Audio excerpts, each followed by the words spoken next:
दिवाली से पहले ही दिल्ली एनसीआर की हवा खराब होने लगी है। यहाँ सांस लेना मुश्किल होता जा रहा है। दिल्ली, नोएडा, ग्रेटर नोएडा, फरीदाबाद, गाजियाबाद समेत कई इलाकों की वायु गुणवत्ता क्वालिटी इंडेक्स यानी AQI बहुत खराब स्तर पर दर्ज किया गया है। आज भी दिल्ली एनसीआर में चारों तरफ धुंध की चादर छाई हुई है। धुंध की वजह से विजिबिलिटी भी काफी कम हो गई है।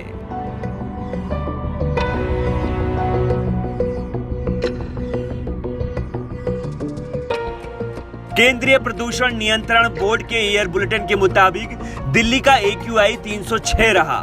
दिल्ली के आसपास के कुछ जगहों पर AQI 400 के करीब दर्ज किया गया है। ग्रेटर नोएडा देश में सबसे प्रदूषित रहा। प्रदूषण नियंत्रण बोर्ड की माने तो अगले 6 दिनों तक AQI बेहद खराब श्रेणी में रह सकता है। देखा जाए तो पिछले 2 दिनों के दौरान प्रदूषण में काफी बढ़ोतरी देखी गई है।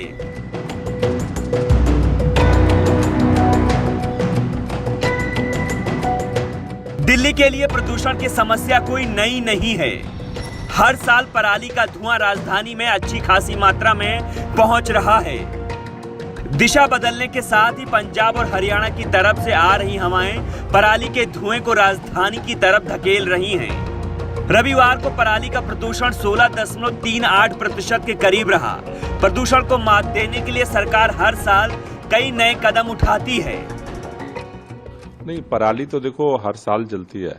हम तो इतनी ही उम्मीद कर रहे हैं कि इस बार हरियाणा, पंजाब में पिछले साल से पराली जलने की घटनाएं कम हो, क्योंकि पराली ज्यों-ज्यों कम होगी उसका अब चूंकि अब अगर आप देखो तो अब ये दशहरा, दिवाली, पराली, अब ये तीनों का जो अब जंचर है वो समय आ गया है।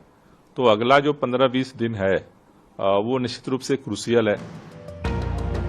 फिलहाल दिल्ली में ग्रेडेड रिस्पांस एक्शन प्लान यानी ग्रैब 2 को लागू कर दिया गया है। इनमें कई सारी पाबंदियां लगा दी गई हैं। पूर्वानुमान के मुताबिक हवा की रफ्तार कम होने के चलते आने वाले 4-5 दिनों में वायु गुणवत्ता सूचकांक बेहद खराब स्थिति में रहने वाला है, यानी AQI 300 के पार रहने वाली है।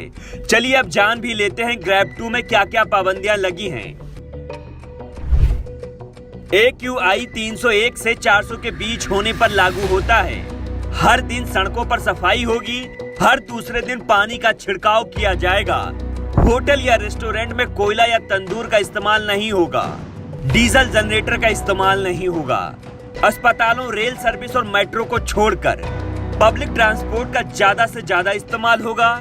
इलेक्ट्रिक या CNG बसें और मेट्रो सर्विस के फेरे बढ़ाए जाएंगे। जानकारों की माने तो हवा में धूल के कण कार्बन मोनोऑक्साइड की मौजूदगी मानकों से कई गुना ज्यादा है।